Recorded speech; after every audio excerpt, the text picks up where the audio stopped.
Hello friends, welcome to Kids Innovative Learning. आज हम देखेंगे कि बच्चों को बिफोर और आफ्टर आप आसानी से कैसे सिखा सकते हैं। बहुत सारे बच्चे इसमें कंफ्यूज हो जाते हैं, वो बिफोर को आफ्टर और आफ्टर को बिफोर लिख देते हैं। अगर आप चाहते हैं कि आपका बच्चा बिफोर और आफ्टर में कभी भी कंफ्यूज ना हो तो ये वीडियो एंड तक ज़रूर देखिएगा। इस वीडियो में मैं आपके साथ शेयर करूँगी कुछ ऐसे games, worksheets, step by step process जिससे आपका बच्चा कभी भी बिफोर और आफ्टर में कंफ्यूज नहीं होगा। बिफोर आफ्टर सिखाने से पहले आप ये देखिए कि बच्चा नंबर रिकग्नाइज बहुत अच्छे से कर रहा हो, उसे नंबर रिकग्नाइजेशन आना चाहिए। जैसे अगर आप उसे ये कहें कि ये क्या है तो बता पाए ये 6 है। अगर आप उसे ये पूछे विच नंबर इज दिस तो बता पाए कि ये 7 है, उसे कोई कंफ्यूजन ना हो नंबर्स में। दूसरा, उसे नंबर सीक्वेंस बहुत अच्छे से आना चाहिए। जैसे आपने लिखा तो उसमें ये बता पाए कि आपने इसमें 5 नहीं लिखा है।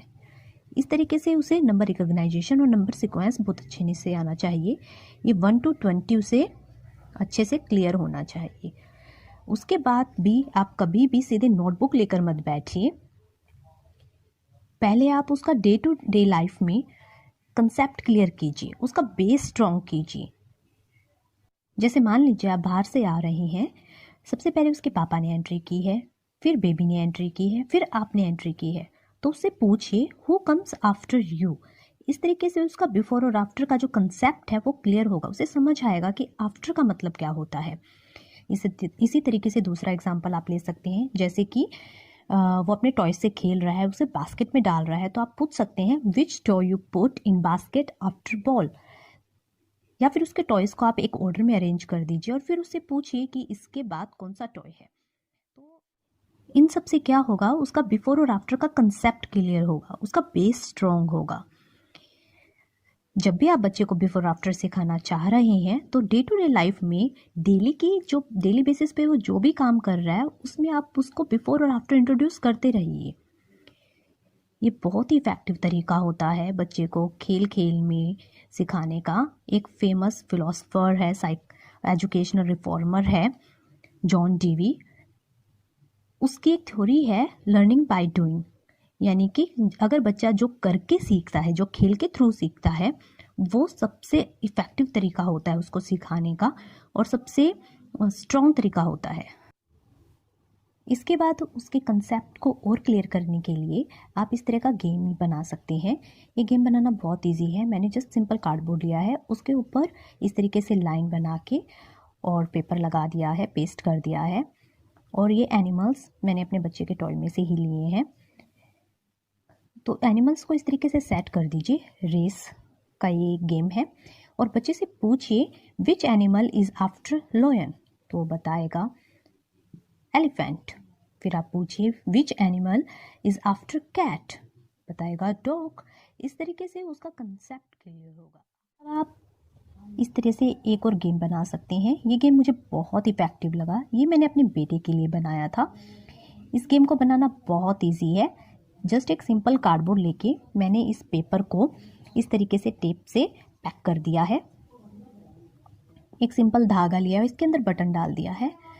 आप बच्चे को वो पहले इंट्रोड्यूस कीजिए कि राइट हैंड साइड जब वो जाएगा तो आफ्टर होगा और लेफ्ट हैंड साइड पे बिफोर होगा। और फिर इस बटन की मदद से उसे बिफोर और आफ्टर क्लियर कीजिए। जैसे आप पूछ सकते हैं आफ्टर 4 इज, फिर वो लेके जाएगा बटन को 5।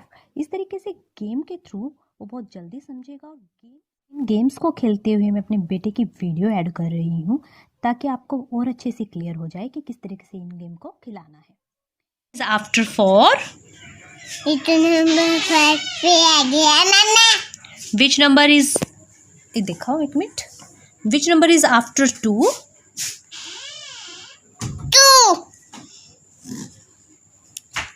3 पे आ गया। Which number is after 7 big number 8 very good is after tiger elephant which animal is after cat dog which animal is after elephant फिर आप ऐसे नोटबुक में नंबर लाइन ड्रॉ कर लीजिए और नंबर लाइन के थ्रू बच्चे को समझाइए कि जब राइट हैंड साइड हो जाएगा तो आफ्टर होगा और लेफ्ट हैंड साइड बिफोर होगा। जैसे मान लीजिए आपने पूछा आफ्टर 2 इज, तो एक स्टेप वो जंप करके बताएगा 3। अगर फिर भी नंबर लाइन का कंसेप्ट बच्चे को क्लियर नहीं हो रहा है तो आप एक सिंपल सा गेम खेल सकते हैं। मैंने अपने बेटे की टॉय कार ली है।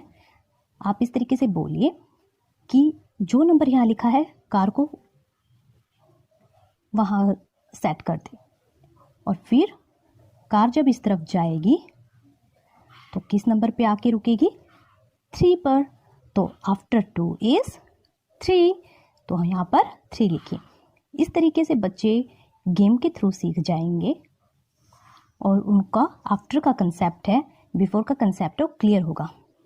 और एक और ज़रूरी बात, सबसे पहले बच्चे को आफ्टर का कंसेप्ट इंट्रोड्यूस कीजिए, उसके बाद बिफोर का और फिर बिटवीन का। तीनों एक साथ मत कीजिएगा, इससे बच्चा कंफ्यूज हो जाएगा। सेम ऐसे ही जब आप 4 लिखेंगे तो बच्चे को बोलिएगा कि जो भी नंबर यहाँ लिखा है कार को वहाँ रखें। बच्चा यहाँ रखेगा और फिर आफ्टर अगर आपको ने पूछना है तो बोलिए राइट हैंड की तरफ, साइड की तरफ जाए, वो ऐसे जाएगा और फिर पूछिए कौन सा नंबर आया है कार के रास्ते में, तो वो बोलेगा 5।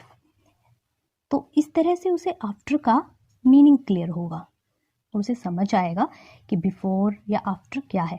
सेम इसी तरीके से आप बिफोर भी करवा सकते हैं और बिटवीन भी करवा सकते हैं। इसके बाद आप नोटबुक में भी डायरेक्ट स्टार्ट कर सकते हैं। 2-3 दिन आप पहले इस नंबर लाइन के थ्रू ही, स्केल के थ्रू ही बच्चे को करवाएं। उसके बाद आप इस तरह से वर्कशीट्स बना सकते हैं जो मैंने बनाई हैं। कलरफुल वर्कशीट बच्चों को अट्रैक्ट करती है, इसलिए अगर आप वर्कशीट बनाएंगे तो बहुत अच्छा है, नहीं तो आप डायरेक्ट नोटबुक में भी उन्हें करवा सकती हैं। तो ये थे मेरे बिफोर और आफ्टर के ऊपर वीडियो। आई अश्योर यू, अगर आप ये स्टेप्स फॉलो करेंगे, इस तरह से बच्चे को सिखाएंगे, तो कभी भी बिफोर और आफ्टर के कंसेप्ट को नहीं भूलेगा, उसे बहुत अच्छे से क्लियर होगा और वो कभी भी कंफ्यूज नहीं होगा। तो आप बच्चे को ज़रूर बिफोर और आफ्टर के कंसेप्ट को इस तरह से समझाएं, आपको 100% रिजल्ट मिलेगा।